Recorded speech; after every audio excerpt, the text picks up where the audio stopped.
নমস্কার, আমি সুদীপ কংস বণিক। তোমাদেরকে আরও একটি ভিডিওতে তোমাদেরকে আবারও স্বাগত। আজ আমি তোমাদের দেখাতে চলেছি নবদ্বীপ ধাম শ্রী চৈতন্য মহাপ্রভুর 60 ফুট গৌরাঙ্গ মহাপ্রভুর উচ্চতা, যে 60 ফুট উচ্চতা মহাপ্রভু, সেটি আজকে পরিদর্শন করাবো। আর আমি এই মুহূর্তে রয়েছি হলো নবদ্বীপ ধাম স্টেশন। আমি এখন দাঁড়িয়ে রয়েছি নবদ্বীপ ধাম স্টেশন। আর নবদ্বীপ ধাম স্টেশন থেকে আর তোমরা এখান থেকে কিন্তু টোটো পেয়ে যাবে। টোটো এখান থেকে তোমাদের টোটো ভাড়া নেবে হলো 25 টাকা জনপ্রতি। চলো তোমাদের আজ পুরো ভিডিওটা দেখাবো A to Z, কারণ আমি একজন নবদ্বীপবাসী হয়ে আজকে নবদ্বীপের গৌরাঙ্গ মহাপ্রভু 60 ফুট মহাপ্রভু তোমাদেরকে দেখাতে চলেছি। পুরো ভিডিওটি দেখো, স্কিপ করো না, আশা করছি খুব ভালো লাগবে।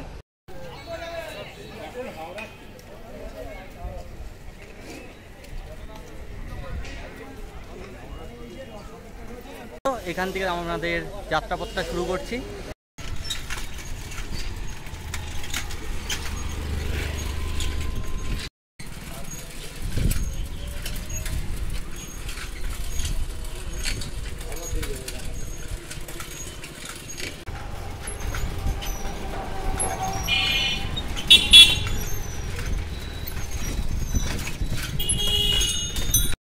সামনেই দোল পূর্ণিমা, আর দোল পূর্ণিমা উপলক্ষে গেট কিন্তু সেজে উঠেছে।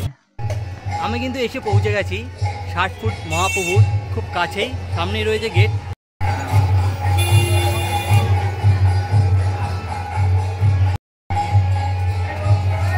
গেটের সামনে দাঁড়াবেন না, এদিকে বাঁদিকে রয়েছে টিকিট কাউন্টার। একটা টিকিট কেটে নেব আমরা। আর জনপ্রতি এখানে টিকিট মাত্র 10 টাকা। টিকিট 10 টাকা দিয়ে টিকিট কাটা হয়ে গেছে। চলে যেতে হবে। 10 টাকা দিয়ে টিকিট কেটে নিয়েছি। চলো বন্ধু, টিকিট কাটলি নাকি আমার?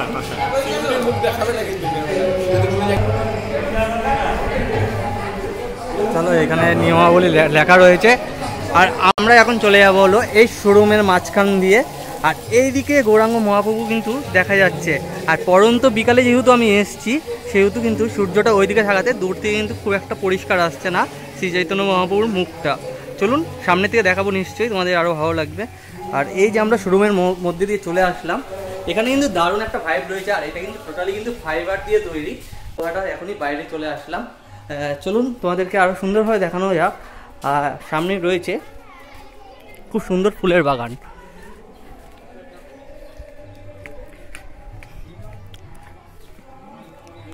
আর এইখানে কিন্তু ভেতরে খুব ঠান্ডা একটা পরিবেশ, পরিষ্কার পরিচ্ছন্ন সেটি রাখার বজায় চেষ্টা করবে। আর এইখানে কিন্তু প্রসাদ পাওয়া যায়।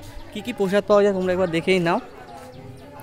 এখানে কিন্তু দুপুরের প্রসাদ মাত্র 60 টাকায় পেয়ে যাবে। অন্ন, ডাল, সবজি, পনির, চাটনি ইত্যাদি আছে এগুলো। চলুন তোমাদের এদিকে দেখানো যাক ঘুরে।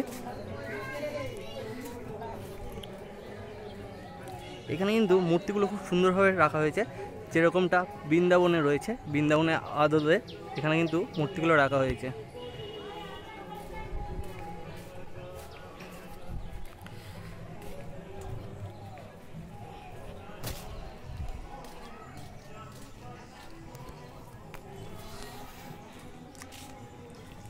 এখানে জয় শ্রীরাম বজরংবলীর মূর্তি, খুব সুন্দর বজরংবলীর মূর্তি রয়েছে এখানে। খুব সুন্দরভাবে কিন্তু মূর্তিগুলো এখানে রয়েছে।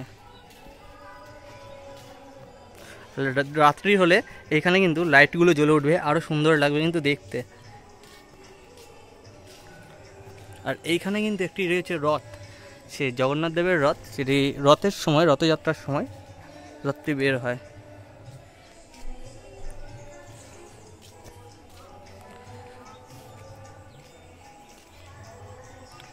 খুব সুন্দর কিন্তু ফুলের বাগান।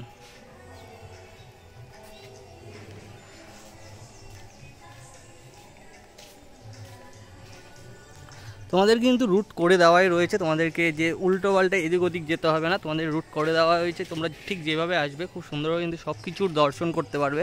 যে 10 টাকা দিয়ে টিকিট কেটেছি, তোমরা কিন্তু ভেতরে মিউজিয়ামও রয়েছে, সেটিও দর্শন করতে পারবে।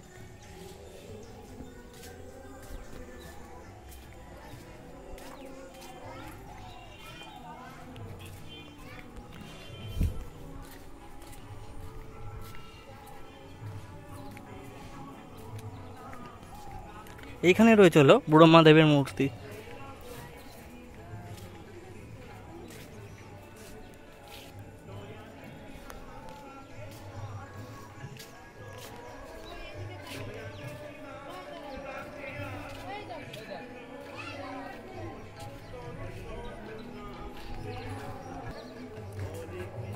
এই জলে কিন্তু প্রচুর মাছ রয়েছে, আমি মাছটা ঠিক ক্লিয়ার দেখাতে পারছি না। আর ঠিক এখানে রয়েছে হলো শ্রীকৃষ্ণ আর রাধা এখানে রয়েছে।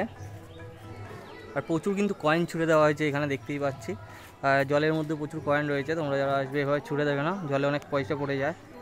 মাছ রয়েছে খুব সুন্দর, কিন্তু এখানে অনেক মাছ দেখা যাচ্ছে।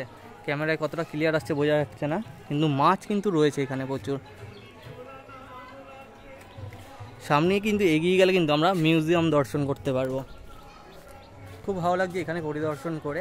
তোমরা আসো, নবদ্বীপ গৌরাঙ্গ মহাপ্রভুর জন্মস্থান। সামনে দোলযাত্রায় কিছুটা নবদ্বীপ মহাপ্রভু, আগের দিন আমি তোমাদেরকে দেখেছি 80 ফুটের শিব, আর আজকে আমি তোমাদের দেখাচ্ছি 60 ফুটের গৌরাঙ্গ মহাপ্রভু।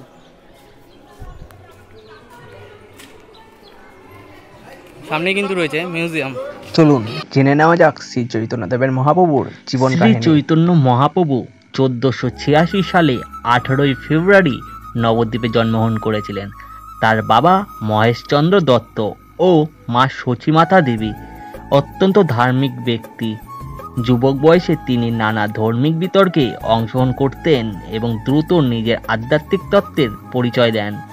তিনি হরিনাম সংকীর্তন তথা ভগবান শ্রীকৃষ্ণের নামগান করতেন শুরু করেন এবং তার মাধ্যমে বিপুল সংখ্যক মানুষ গৌরাঙ্গ 60 ফুট মহাপ্রভু নবদ্বীপ প্রাচীন মায়াপুরে গড়ে তোলা হয়েছে, যা শ্রী চৈতন্য জীবন কাহিনী বা তার কর্মকাণ্ডের প্রতি শ্রদ্ধা প্রদর্শন করে। এখানে যে আপনারা দেখতে পাচ্ছেন শ্রীকৃষ্ণ অষ্টসখী, ঠিক মায়াপুরে যেরকম রয়েছে সেরকমই কিন্তু প্রদর্শন তুলে ধরা হয়েছে। খুব সুন্দর লাগছে, আর ভেতরে লাইটিংটা চমৎকার। আর এখানে রয়েছে গোপাল ঠাকুর, খুব সুন্দর, এবং তার সিংহাসনটা অপূর্ব দেখতে। এখানে রয়েছে নৃসিংহদেব এবং সিংহাসনটাও খুব সুন্দর। শ্রী চৈতন্য মহাপ্রভু জন্মগ্রহণ করেছিলেন এবং তিনি তার জীবন বৈষ্ণব ধর্মে প্রচার করেছিলেন, যা ছিল মূলত প্রেম ও ভক্তির পথ। তার প্রধান দর্শন ছিল হরে হরে মন্ত্রই বা হরিনাম সংকীর্তন, যার মাধ্যমে তিনি মানুষের মধ্যে ভগবান শ্রীকৃষ্ণের নাম জপ করতে চেয়েছিলেন। তিনি বিশ্ব সচেতন করতে চেয়েছিলেন। মানুষের জীবন প্রধান লক্ষ্য হলো ভগবানের প্রতি অনুগত ও প্রেমের মাধ্যমে প্রকাশ ঘটানো। মিউজিয়ামের ভেতরেই রয়েছে জগন্নাথ দেবের মূর্তি, খুব সুন্দর কিন্তু লাগছে এখানে। আর রয়েছে নিতাই গৌড়ও রয়েছে ঠিক বেরোনোর পথেই। আর এইখানে রয়েছে শ্রী চৈতন্য মহাপ্রভুর দোল পূর্ণিমা উপলক্ষে কী কী অনুষ্ঠান রয়েছে তারই চার্জশিট এবং নিয়মাবলী। অবশেষে আমরা দর্শন করতে পারলাম 60 ফুট মহাপ্রভু, বিশাল 60 ফুট মহাপ্রভু, এবং তার পাদুকা দুটি কি বিশাল আকৃতির। খুব ভালো লাগলো দর্শন করে। আপনারা আসুন এবং দর্শন করে যান এই 60 ফুট মহাপ্রভু। জয় নিতাই, জয় গৌড়। আর এইখানেই কিন্তু আমরা দেখতে পাচ্ছি জলের মধ্যে কালারফুল মাছ, খুব ভালো। আর যে পাহাড় করা হয়েছে তার ওপরে রয়েছে টেম্পল অফ কেদারনাথ, খুব ভালো লাগছে, খুব সুন্দর মনোরম দৃশ্য। এখানে কিন্তু প্রচুর দর্শনার্থী এসছে। আর এইখানে রয়েছে হলো চার্জশিট। আপনারা যারা আসবেন তারা অবশ্যই সুলভ মূল্যে আপনারা প্রসাদ গ্রহণ করতে পারবেন, খুব অল্প টাকার বিনিময়ে।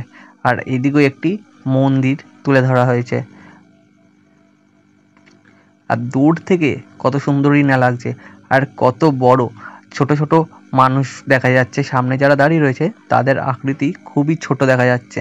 দোলযাত্রার বেশি দিন বাকি নেই, তোমরা অবশ্যই নবদ্বীপ ধামে আসো, শ্রী চৈতন্য মহাপ্রভু দর্শন করো। আর হ্যাঁ, 60 ফুট মহাপ্রভু তো দর্শন করলে তোমরা, এবারে নবদ্বীপে এক বিশেষ আকর্ষণ 80 ফুট ভোলেনাথজির মূর্তি। তোমরা আমার আগের ভিডিওটা দেখেছো, আর যদি না দেখে থাকো অবশ্যই আগের চ্যানেলে চলে যাও, তোমরা দর্শন করতে পারবে। আজকের ভিডিওটি কেমন লাগলো অবশ্যই একটি লাইক করো, শেয়ার, ভিডিও ভালো লাগলে একটি কমেন্ট করো। আজকে টাটা, দেখা হচ্ছে নেক্সট ভিডিওতে। টাটা।